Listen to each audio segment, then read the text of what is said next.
एक स्त्री के लिए मेरे मुख से ऐसे शब्द निकले केशव।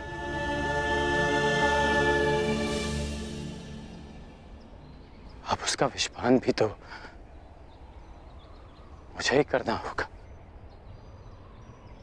है ना केशव? परंतु एक प्रश्न शेष है केशव। मैंने तो पाषाण होना चुना, परंतु जिसे आपने पंख बनाया उन्होंने भी आपको लज्जित किया। फिर आप उनके साथ क्यों हैं?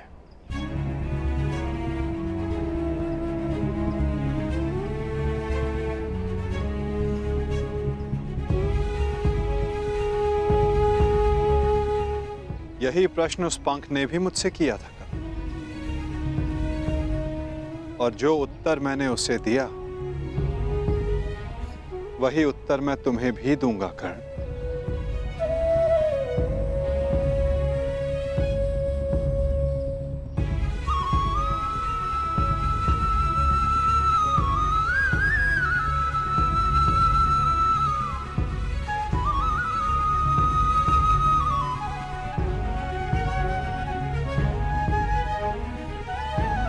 मैं किसी के साथ नहीं हूं कर्ण,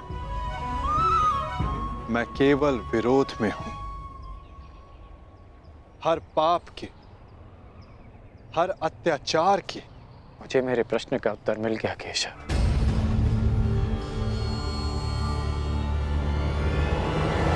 परंतु हमारे मार्ग अलग है। अब हम सीधा युद्ध में मिलेंगे केशव, जहां मैं दुर्योधन का साथ दूंगा,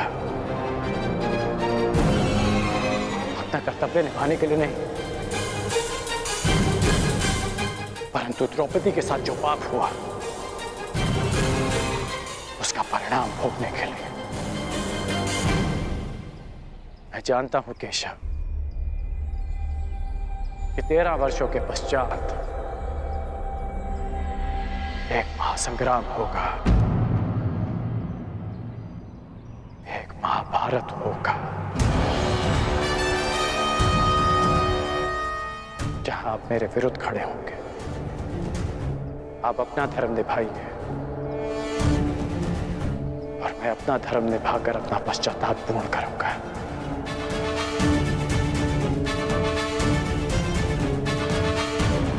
बड़ी बात केशव।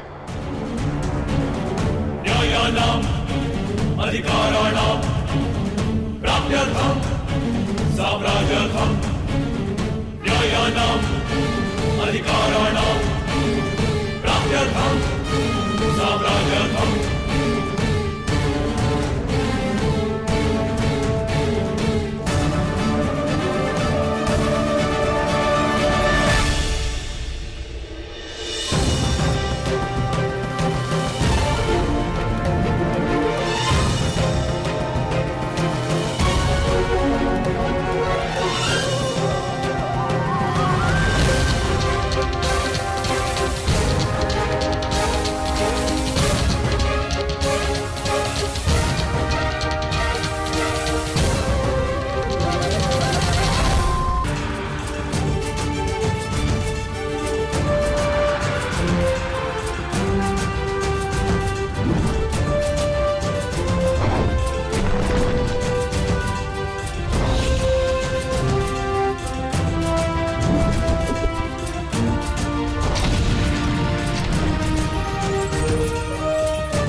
उत्तम, अति उत्तम। प्रतीत होता है कि वनवास का प्रवास आप पांचों भाइयों को बहुत भा गया है। प्रणिपात।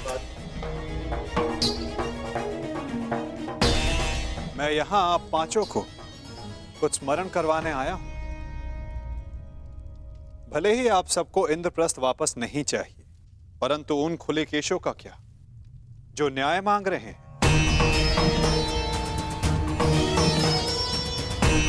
इस भांति वनवास के प्रवास का आनंद उठाकर आप इन खुले केशों को न्याय दिलवाएंगे?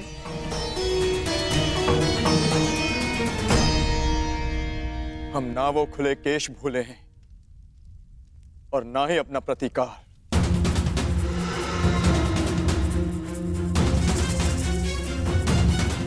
हम युद्ध की तैयारी कर रहे हैं माधव। जो युद्ध होगा वो ऐसा युद्ध होगा जो ना आज तक कभी हुआ है और ना कभी होगा।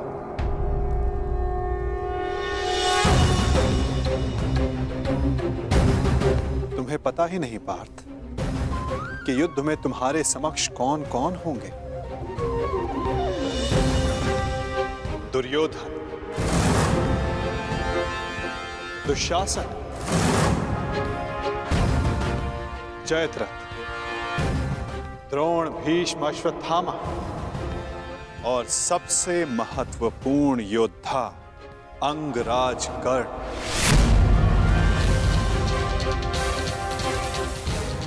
ये एक भीषण युद्ध होगा और इस युद्ध की तैयारी भी भीषण करनी होगी पार्थ।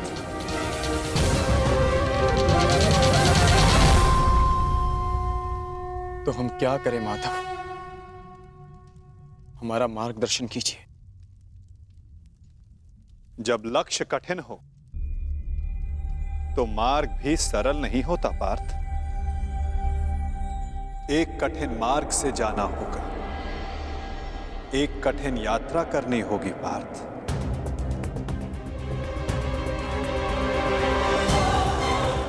अपने शस्त्रों की तीक्ष्णता और अस्त्रों की शक्ति बढ़ाने का समय आ गया है। वैसे आचार्य द्रोण ने तुम्हें कई दिव्य अस्त्रों की दीक्षा दी है, परंतु तुम्हें अब भी एक महत्वपूर्ण अस्त्र पाना शेष है पार्थ।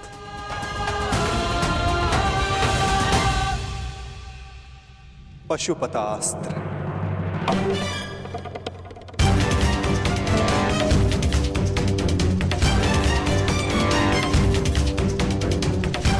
भगवान शिव का महाप्रलयंकारी अस्त्र।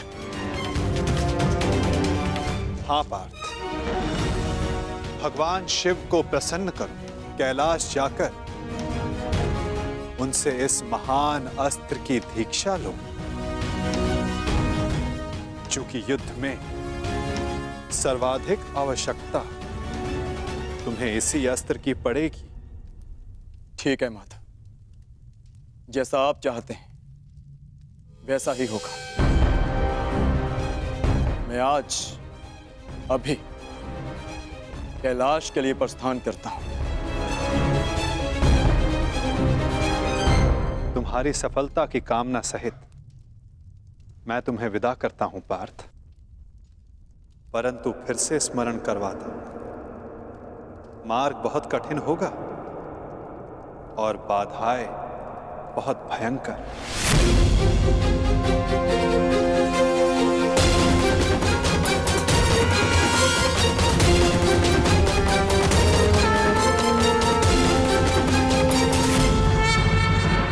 द्रोण ने तुम्हें कई दिव्य अस्त्रों की दीक्षा दी है, परंतु तुम्हें अब भी एक महत्वपूर्ण अस्त्र पाना शेष है पार्थ। पशुपतास्त्र। परंतु फिर से स्मरण करवाता हूं, मार्ग बहुत कठिन होगा और बाधाएं बहुत भयंकर। परंतु आपने कहा था ना माधव, यदि लक्ष्य कठिन हो तो मार्ग सरल नहीं होता। आज्ञा दीजिए माधव। यशस्वी भव।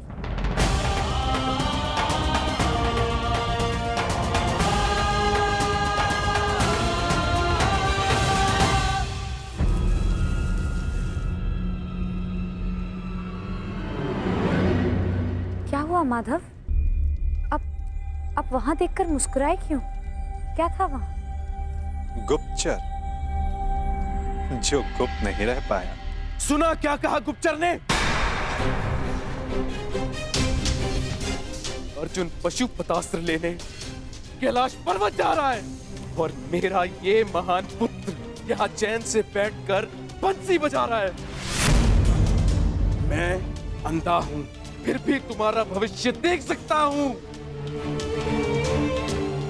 अंधकार में जा रहा है तुम्हारा भविष्य। महाराज, आप व्यर्थ ही चिंता करते हैं। अर्जुन का कैलाश पर्वत पहुंचना सरल नहीं होगा। अस्त्र पाना तो बहुत दूर की बात है। अच्छा, तुम भूल रहे हो गांधार राज, अर्जुन बली है, हठी है, पराक्रमी है। यदि उसने वो अस्त्र पा लिया तो तुमने उसे रोकने की क्या व्यवस्था की है?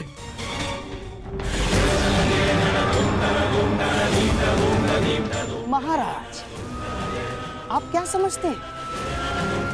इतने दिनों से महर्षि दुर्वासा का सत्कार हम यूं ही कर रहे हैं। महर्षि दुर्वासा के वरदान में बल है तो श्राप महाबलशाली है। उस अर्जुन ने अपनी यात्रा प्रारंभ तो कर दी है, परंतु दुर्वासा के श्राप के अग्नि से अर्जुन समेत सभी पांडव जलकर भस्म हो जाएंगे।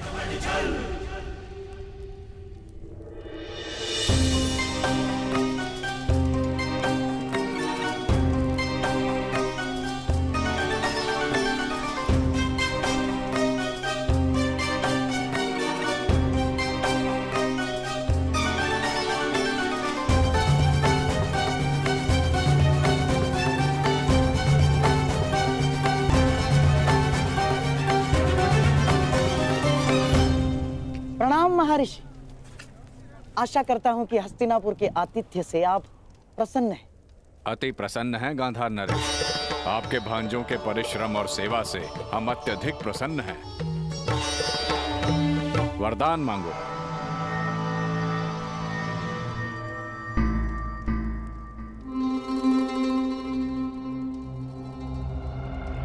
क्या हुआ गांधार नरेश? आपकी आंखों में अश्रु क्यों हैं? क्या करे महर्षि, पांडवों का स्मरण हो आया मुझे। यदि यहां होते तो आपकी सेवा का सौभाग्य और महामुनि का आशीर्वाद प्राप्त कर सकते थे। परंतु महर्षि, आप यदि हमारे आतिथ्य से प्रसन्न हैं तो कृपया वन में जाकर मेरे पांडवों को भी आशीर्वाद देकर कृतार्थ करें। हाँ, और उन्हें भी अपनी सेवा का अवसर प्रदान करें, क्योंकि इस समय उन्हें आपके आशीर्वाद की बहुत बहुत आवश्यकता है महर्षि। अवश्य, हम आज ही प्रस्थान करेंगे। वत्स मध्यसेन। जी गुरुदेव। जाकर पांडवों को सूचित कर दो कि हम उनका आतिथ्य सत्कार प्राप्त करने पधार रहे हैं।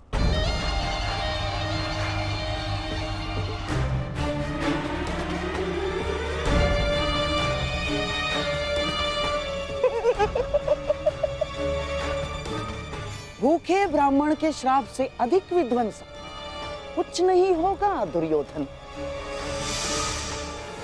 और विशेषकर तब जब ब्राह्मण दुर्वासा जैसा हो, जिनका क्रोश और श्राप दोनों उनके वश में नहीं होते। बेचारा अर्जुन पशुपतास्त्र पाने से पहले दुर्वासा मुनि का शापास्त्र पा लेगा और उसमें भस्म हो जाएगा। अब तुम ही बताओ दुर्योधन, पांडव 10,000 शिष्यों के साथ दुर्वासा को भोजन कैसे कराएंगे?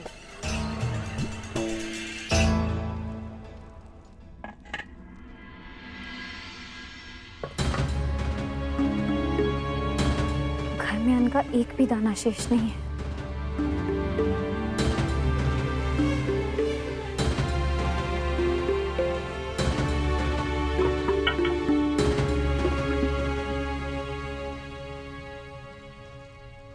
प्रणाम।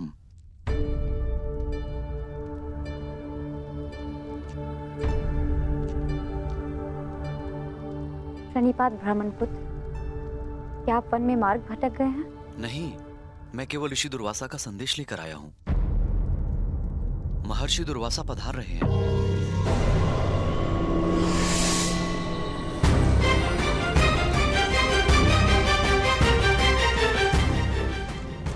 निवेदन है कि उनके और उनके 10,000 शिष्यों के सत्कार की व्यवस्था करें।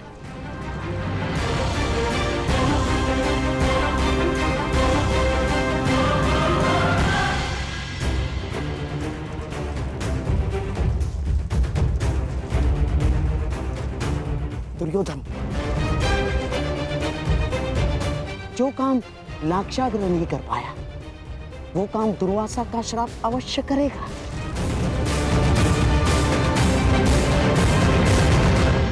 हे ईश्वर, घर में अन्न ही नहीं है, मैं कैसे उनका सत्कार कर पाऊंगी?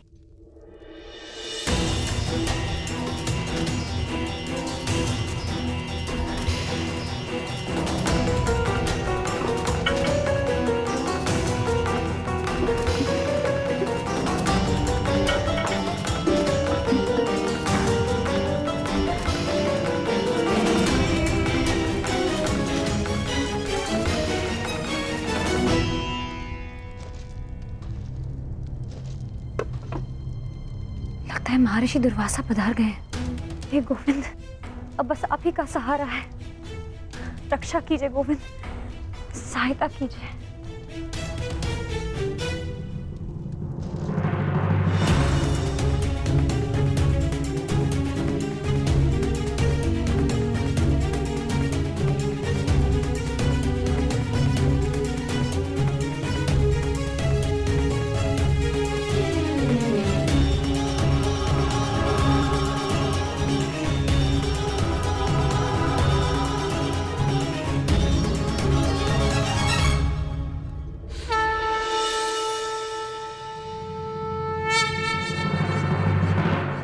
बहुत विकट समस्या में हूं गोविंद, रक्षा कीजिए।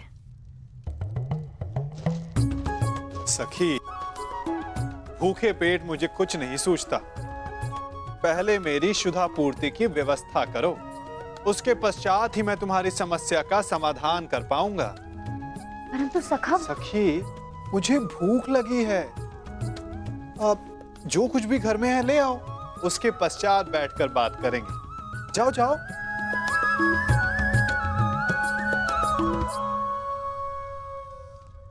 सखी, ऐसे क्या देख रही हो? तुम्हारा सखा भूखा है।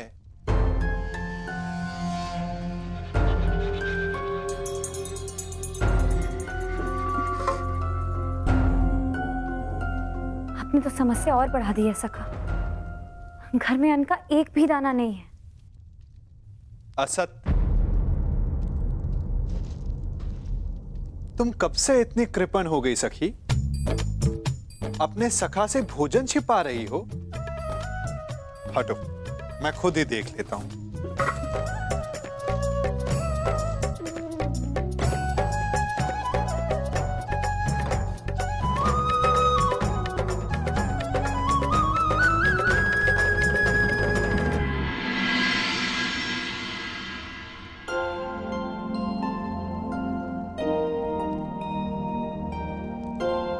कहा था ना, अपने सखा से तुम भोजन छिपा रही हो।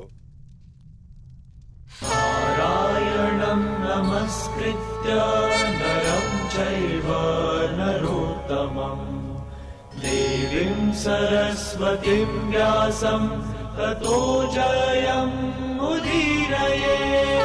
नारायणं नमस्कृत्य नरं चैव नरोत्तमं सरस्वतीं व्यासं ततो जयमुदीरये।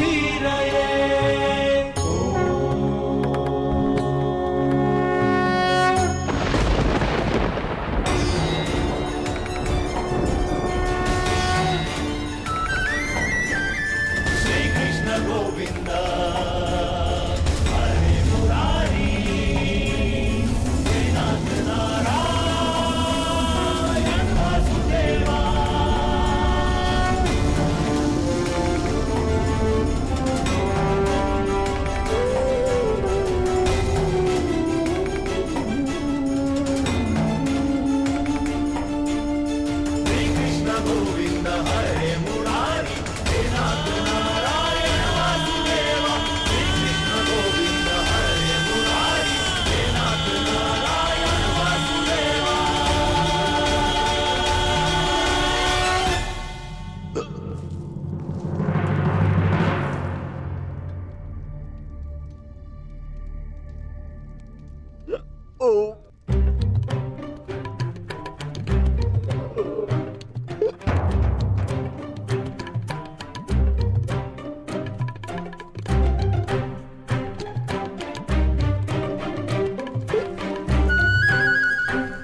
आ गया सखी। अब जाकर मेरी भूख शांत हुई। अच्छा, वो समस्या क्या थी, तनिक बताओ। सखा, वो महर्षि दुर्वास। कल्याण हो पांचाली।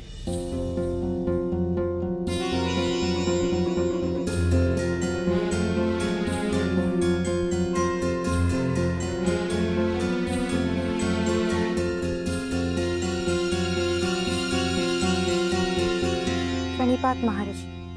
अखंड सौभाग्यवती भव।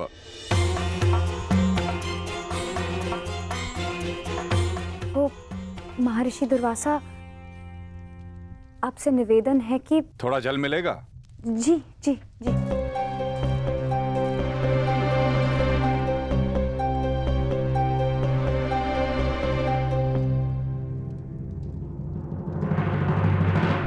महर्षि, वो आपके शिष्य ने संदेश दिया था कि वो भोजन। क्षमा चाहता हूं यज्ञसेनी, अब हम भोजन नहीं कर पाएंगे। हमारा पेट भर चुका है। कष्ट के लिए क्षमा चाहता हूं।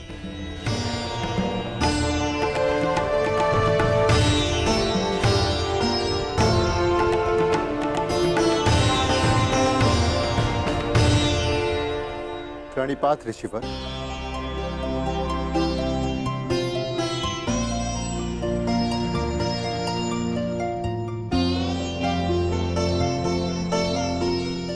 प्रणिपात महर्षि, आपका अचानक यहाँ आगमन? मुझे शकुनी ने कहा था मैं यहां आकर पांडवों का सत्कार ग्रहण करूं।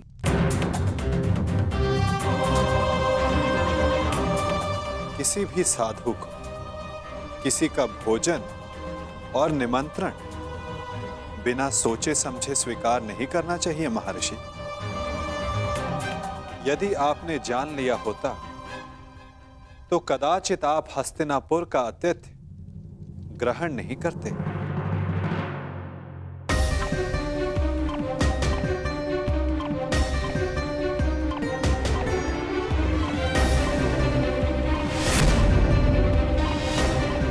जीतने वाला दूसरे के राज्य पर 13 वर्ष का अधिकारी होगा और हारने वाले को 12 वर्ष का वनवास और 1 वर्ष के अज्ञातवास पर जाना होगा। उन कौरवों ने केवल तुम्हारे साथ ही नहीं, अपितु मेरे साथ भी छल किया है। छल करके उन्होंने मुझसे तुम्हें श्राप दिलाने की योजना बनाई। मैं उन्हें अभी भस्म कर दूंगा। नहीं ऋषिवर, आप ऐसा अनर्थ नहीं करेंगे। वरों का नाश करना हमारी प्रतिज्ञा है। तो मैं तुम्हें आशीर्वाद देता हूं कि तुम अपने प्रयोजन में अवश्य सफल होंगे।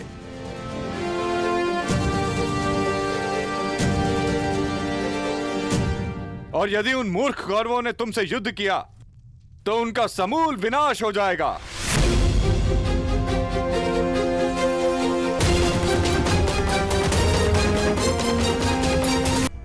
शकुनी, वाह! क्या उत्तम प्रयत्न किया है तुमने। श्राप दिलवाने गए थे पांडवों को, वरदान दिलवाकर लौटे हो।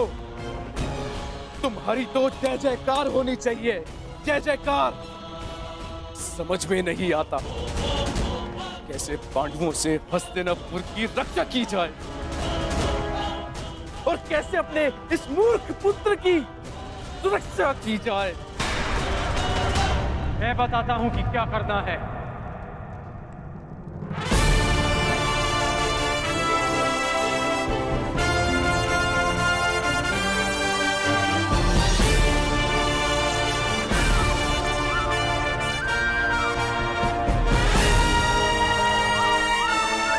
वही करना है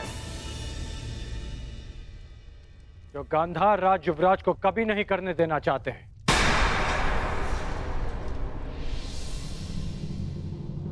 पराक्रम।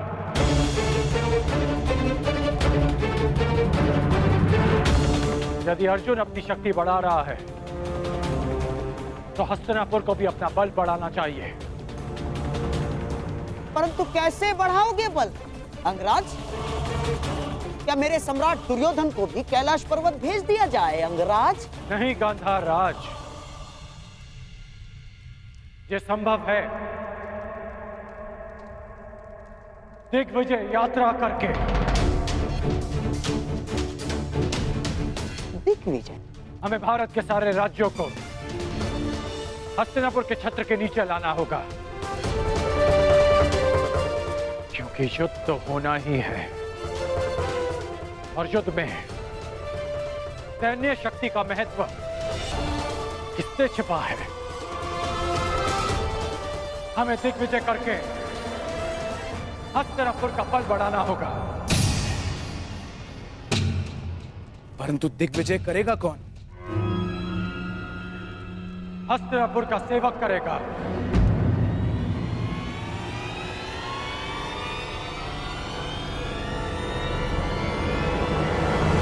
मैं करूंगा दिग्विजय यात्रा। यदि अर्जुन तपस्या से शक्ति प्राप्त करेगा तो मैं अपने पराक्रम से हस्तिनापुर का बल बढ़ाऊंगा।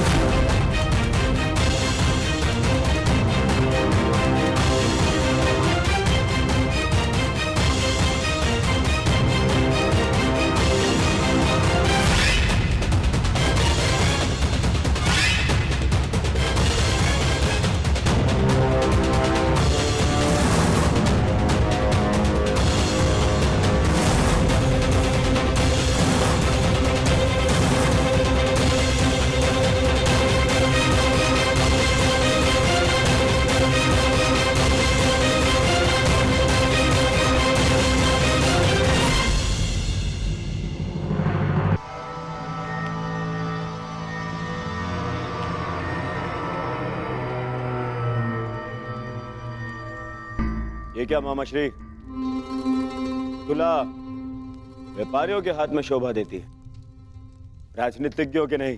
राजनीति दुनिया का सबसे कठिन व्यापार है मेरे प्यारे सम्राट।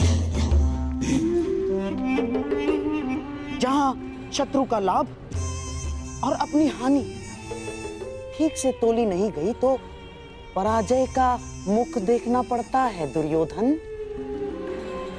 जैसे ये तुला, जिसकी एक ओर 100 कौरव और दूसरी ओर 5 पांडव। परंतु अभी तक इस तुला का संतुलन बना हुआ है दुर्योधन।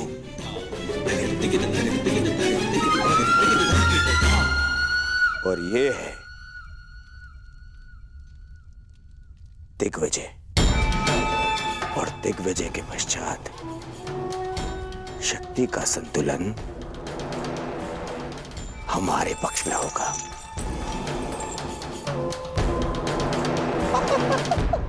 तुम नहीं समझोगे मेरे प्यारे सम्राट। राजनीति तुम्हारे बस का व्यापार नहीं ना।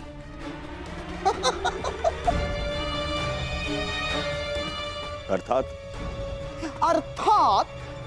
एक चतुर राजनीतिज्ञ के लिए यह आवश्यक है कि अपनी शक्ति बढ़ाने के साथ साथ शत्रु की शक्ति का नाश भी करे। तुला का भार अपने पलड़े की ओर करने के लिए यह आवश्यक नहीं है कि अपना भार बढ़ा लिया जाए। शत्रु का भार कम करके भी यह सब किया जा सकता है दुर्योधन। मामाश्री, आपकी ये बातें मेरी समझ के तो बाहर है। परंतु भविष्य मेरे दृष्टि के भीतर है दुर्योधन। तुम और मैं, हम दोनों कर्ण के साथ दिग्विजय पर चलेंगे। क्यों मामाश्री, आपको कर्ण की शक्ति पर विश्वास नहीं है? कुछ विजय शक्ति से नहीं, नीति से की जाती है।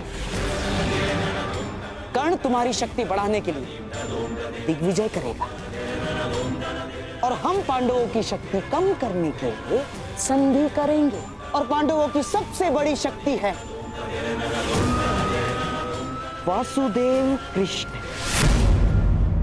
और हमारा लक्ष्य है या तो वासुदेव कृष्ण हमारे पलड़े में आ जाए या तो पांडवों के पलड़े से हट जाए।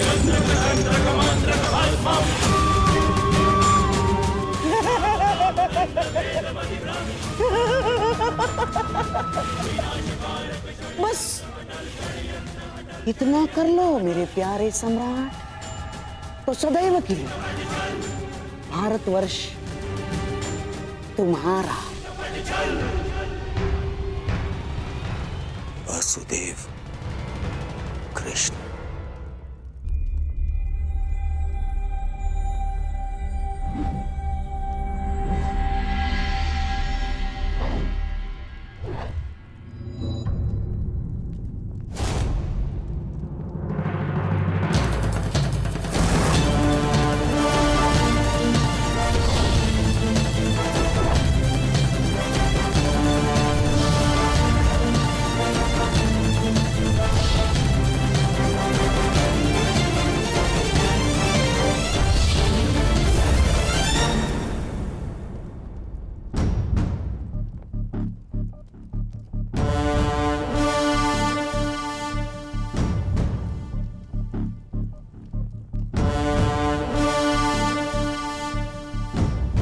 फिर से मेरे समीप आने से चूक गए कान्हा। चूंकि आपकी दृष्टि है ही इतनी तीक्ष्ण दाऊ।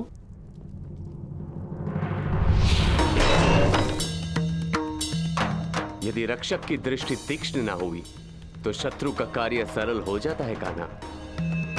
और मेरी दृष्टि से आज तक कोई भी दुश्मन की परछाई बच के नहीं जा सकी आज तक, और मेरे प्रहार से शत्रु के प्राण।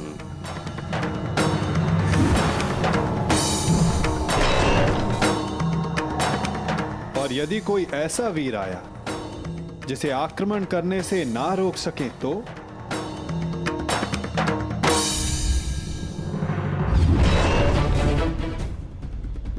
यदि वो कोई मनुष्य हुआ तो अपने काल को पुकारेगा, यदि वो राक्षस हुआ तो वो अपने प्राणों की भिक्षा मांगेगा।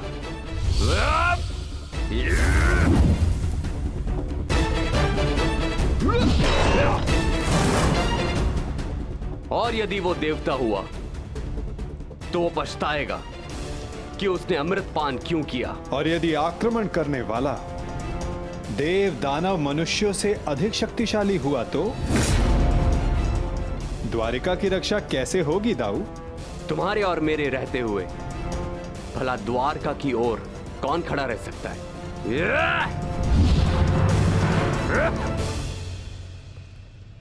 और यदि ऐसा कोई हो जो आपके और मेरे समक्ष खड़ा हो सके तो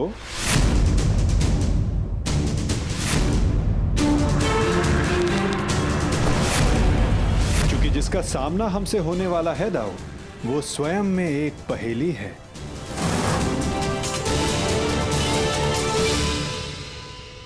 कब कौन समक्ष आ जाए कुछ कहा नहीं जा सकता दाऊ।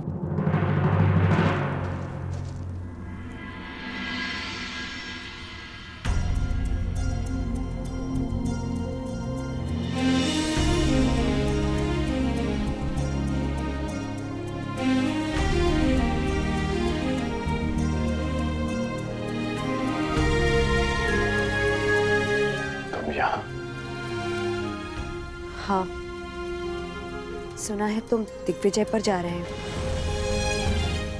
इसीलिए तुम्हें शुभकामना देने चली आई। तुम्हारा मुख बता रहा है कि तुम शुभकामना देने नहीं,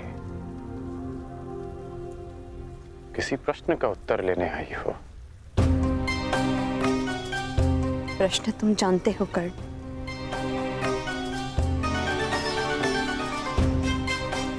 जानता हूं कि मेरा लक्ष्य क्या है, कि मैंने एक महान परिवर्तन का वचन दिया था। वैशाली, मैं उसी परिवर्तन की आशा में दिग्विजय पर जा रहा हूं। वचन तुमने अपनों की सुरक्षा का भी दिया था कर्ण। हाँ वैशाली, कोई असुरक्षित है?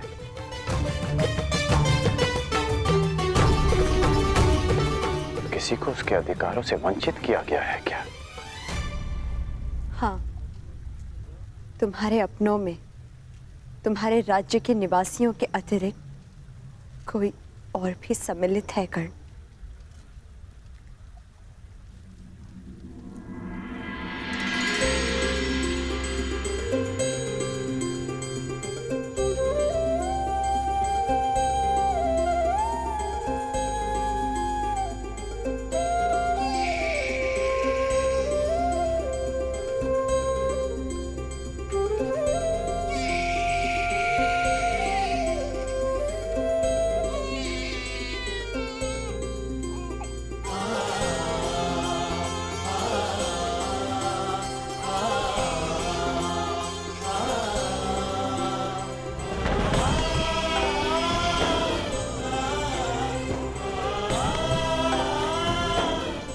आपका पुत्र अंगराज।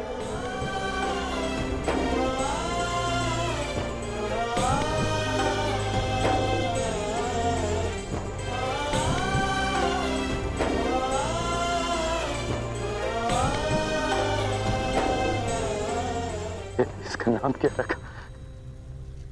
नामकरण अभी किया नहीं। पुत्र के नामकरण का अधिकार उसके पिता को होता है।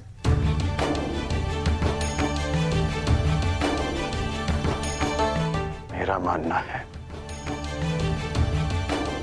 कि वृक्ष पर सबसे पहला अधिकार भूमि का होता है, बीज का नहीं। उसी भांति एक संतान पर सबसे पहला अधिकार उसकी माता का होता है, जो 9 महीने अपने गर्भ में से रखती है। इसलिए सुप्रिया,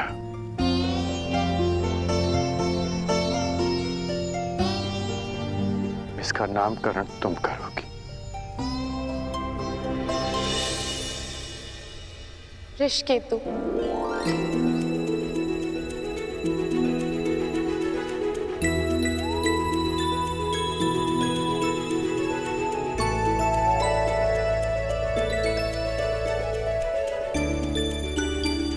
उस वृषाली के नाम पर जिसके त्याग के कारण मैंने आपको पति के रूप में पाया, मैं उसका नाम अपने पुत्र को देना चाहती हूँ।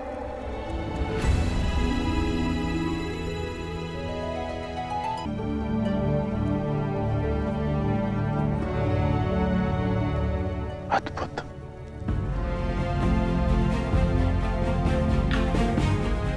ये नाम सदा इसे परिवर्तन का मार्ग दिखाता रहेगा।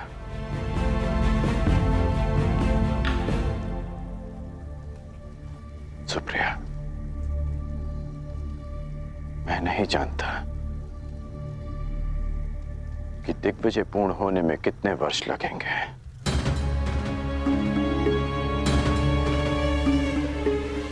कदाचित हमारा पुत्र बालक से युवा हो जाएगा। तुम इसका ध्यान रखना।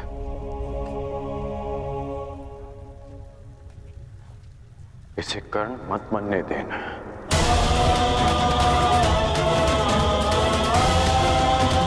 आवश्यकता पड़ने पर इसे वचन तोड़ना भी सिखाना।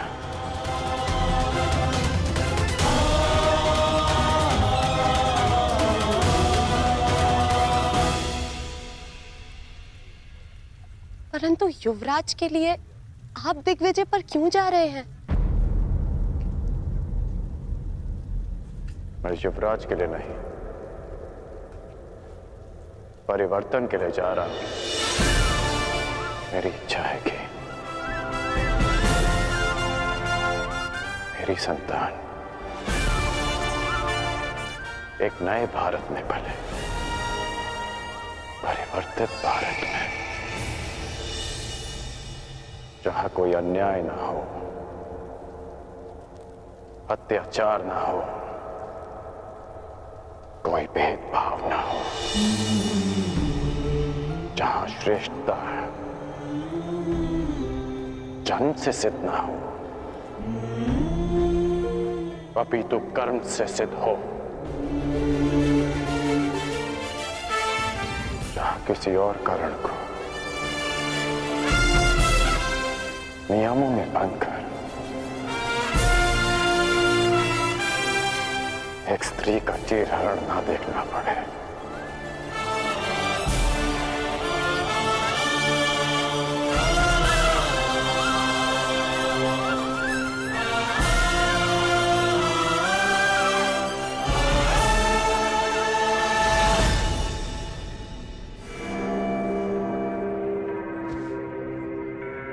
कुछ शेष तो नहीं रह गया? जी नहीं। मेरी पान सुपारी? जी। और मिष्ठान? जी, आपके अंगवस्त्र भी। जाओ। मामाश्री, इतनी सारी सामग्री? युद्ध पर जा रहे हो सम्राट, वन विहार पर नहीं। और ये सारी वस्तुएं महत्वपूर्ण हैं। हर एक वस्तु काम की है। जैसे पान इसलिए कि रात्रि तुम जग सको। किसे ज्ञात शत्रु रात्रि में आक्रमण कर दे।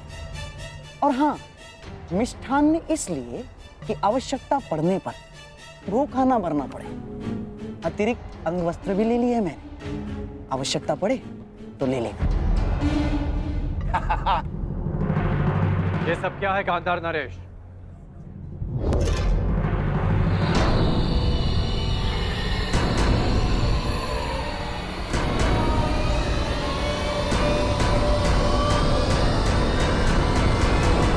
ये कैसा प्रबंध है?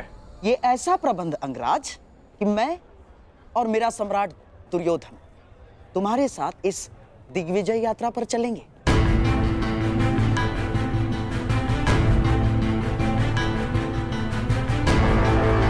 परंतु इसकी क्या आवश्यकता है? आवश्यकता है अंगराज, आवश्यकता है। तुम उन राजाओं पर विजय तो पालोगे, परंतु उनके समक्ष संधि की शर्तें कौन रखेगा? मैं।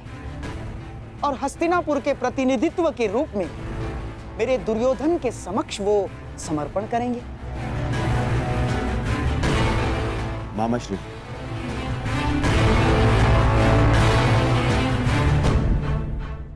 मित्र, मैं केवल इसलिए चल रहा हूं ताकि अपनी आंखों से तुम्हें सभी राजाओं पर विजय प्राप्त करते हुए देख सकूं।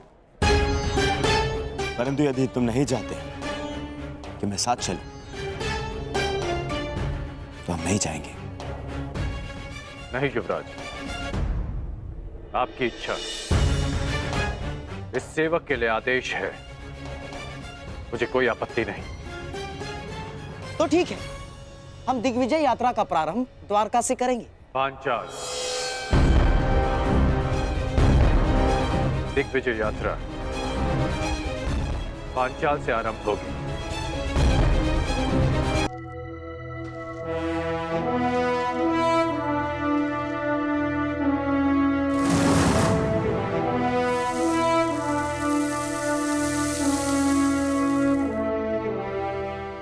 अब भी एक महत्वपूर्ण अस्त्र पाना शेष है पार्थ, पशुपतास्त्र।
इतनी शीघ्रता नहीं।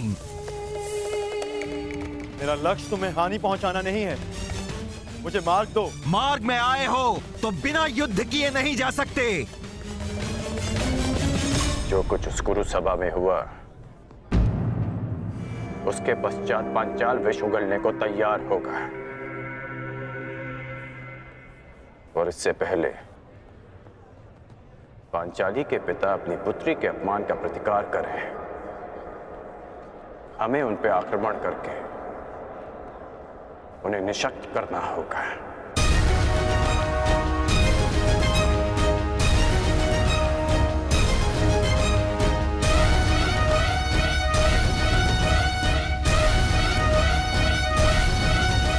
मामाश्री, शत्रु का पलड़ा अभी हल्का हो या बाद में, हमारा पलड़ा सदैव भारी रहेगा, क्योंकि हमारे पास कर्ण है।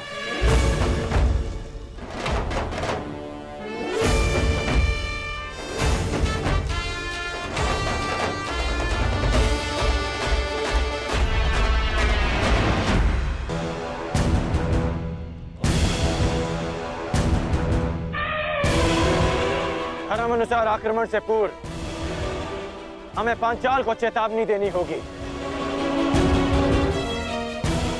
आक्रमण से पूर्व उन्हें समर्पण का अवसर देना आवश्यक है। मामाश्री, कहीं ऐसा ना हो कि हमारी दिग्विजय से पहले अर्जुन दिव्यास्त्र प्राप्त कर ले। इसीलिए तो मैं पहले द्वारका पर आक्रमण करवाना चाहता था दुर्योधन, परंतु चिंतित ना हो, पशुपतास्त्र पाना कोई सरल कार्य नहीं। मार्ग में बहुत सी बाधाएं भी हैं सम्राट। मैं तुम्हें हानि नहीं पहुंचाना चाहता, परंतु मुझे मेरा मार्ग भी बनाना है।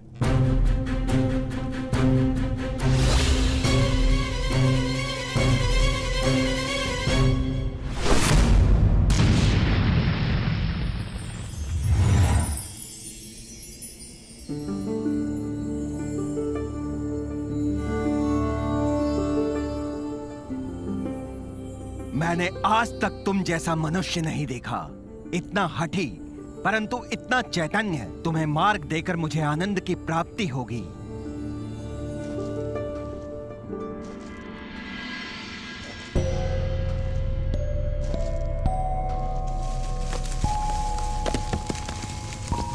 कौन है? कौन है यहाँ?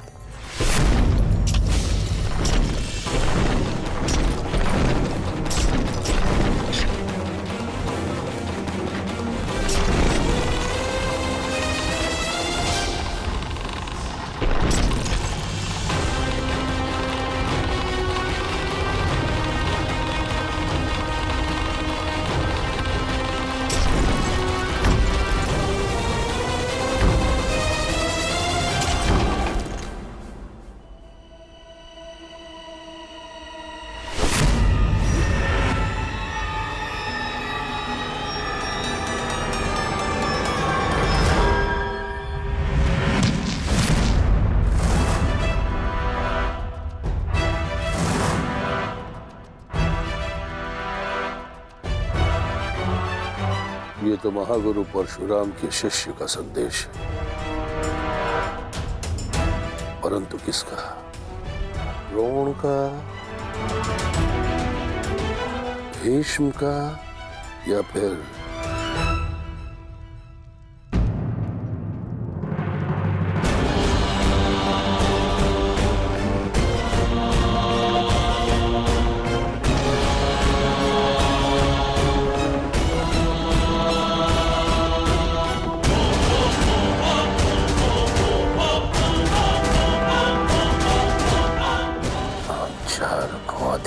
स्वीकार नहीं है। वो दुर्योधन भूल गया कि युद्ध में उसका और उसकी सेना का क्या परिणाम हुआ था। अपने गुरु द्रोणाचार्य के लिए गुरु दक्षिणा लेने आया था वो, परंतु हमने स्वयं उसे उसके प्राणों की दक्षिणा दी। जिस हस्तिनापुर में हमारी पुत्री का अपमान हुआ, उस हस्तिनापुर से संधि कदापि नहीं। अपनी पुत्री के अपमान का प्रतिशोध हम लेंगे।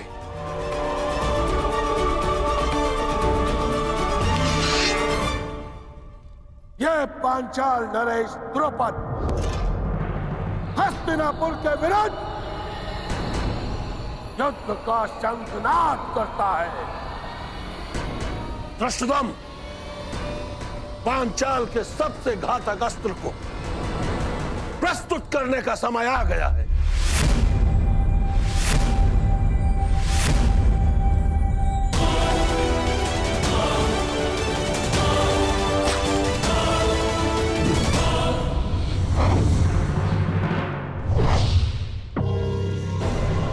मुझे लगता है कि अपने दामाद पांडवों का परिणाम देखकर पांचाल नरेश संधि कर ही लेंगे। मुझे विपरीत उत्तर की अपेक्षा है युवराज।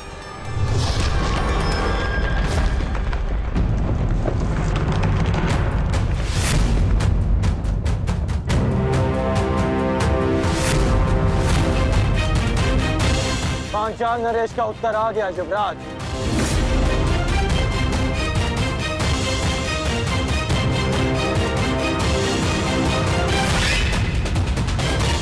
शांति सदा युद्ध से श्रेष्ठ होती है।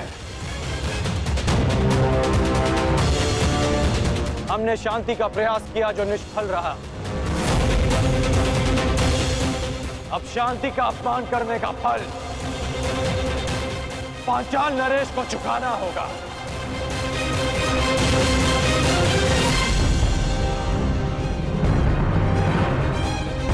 अब जब युद्ध निश्चित है अंगराज, तो सावधान रहना।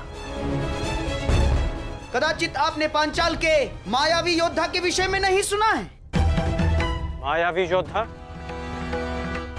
हाँ अंगराज, मायावी योद्धा, द्रुपद की सबसे बड़ी शक्ति।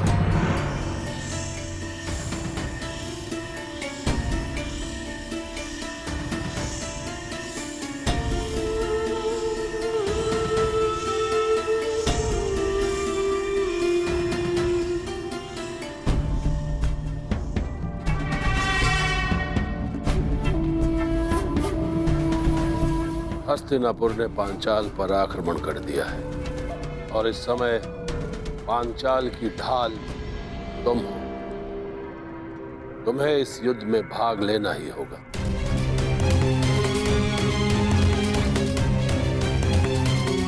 गहरे काले वस्त्रों में योद्धा नहीं, अंधकार है वो। जहां जाता है शत्रु के दल में अंधकार फैला देता है वो। तो फिर आज इस अंधकार का भी अंत होगा गांधार नरेश। सामान्य योद्धा नहीं है वो अंगराज। उसकी उपस्थिति मात्र से शत्रु योद्धाओं में पराजय का भय बैठ जाता है। शत्रु के चैतन्य को अंधकार में बदल देता है वो। उसका मुख आज तक किसी ने नहीं देखा अंगराज।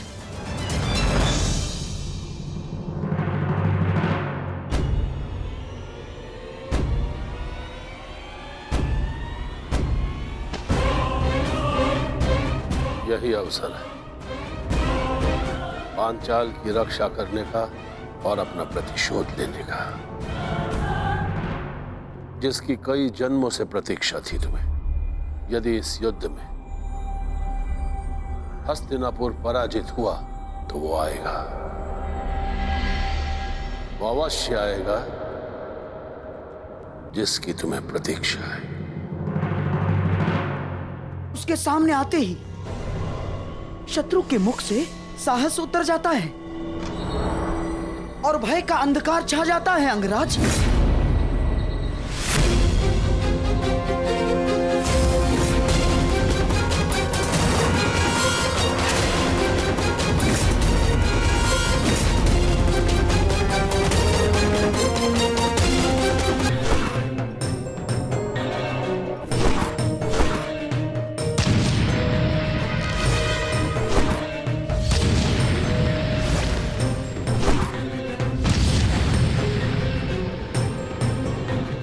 प्राण पर बाणों का प्रभाव क्यों नहीं हो रहा? अवश्य ये कोई मायाजाल है।